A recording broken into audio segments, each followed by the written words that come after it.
2025 அருமையான ஜோக்கே தான். அதிமுக திமுக தான் போட்டி. இவெல்லாம் நான் தான் சொல்லக்கூடாது. களத்திலே கிடையாது, அவங்க களத்திலேயும் கிடையாது, இடத்திலேயும் கிடையாது, எங்கேயும் கிடையாது. களத்தில் நிக்கிறது அதிமுக கூட்டணியா திமுக கூட்டணியா, வெல்ல போவது யாரு? அங்க நிக்கிறது மதம் கொண்ட யானை. அதிமுக எடப்பாடி சினம் கொண்ட சிங்கமாக எடப்பாடி நிற்கிறார். சினம் கொண்ட சிங்கத்தோடு தோற்று ஓடும் மதம் கொண்ட யானை. இதுதான் வரலாறு படைக்கும்.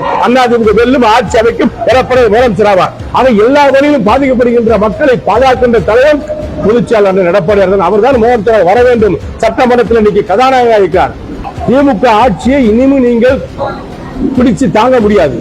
அது கவிழ்கின்ற கப்பல், மூழ்கின்ற கப்பல், முடிந்து போன கப்பல். ஆகவே அதை இனிமேல் செய்ய முடியாது. அதிமுக இன்னைக்கு பெருநடையோடு எடப்பாடியார் தலைமையில் அருமையான கூட்டணி அமைத்து வெற்றி நடை போடுகிறது. இந்த கப்பல் கரை சேரும். Satyabama Institute of Science and Technology admissions open.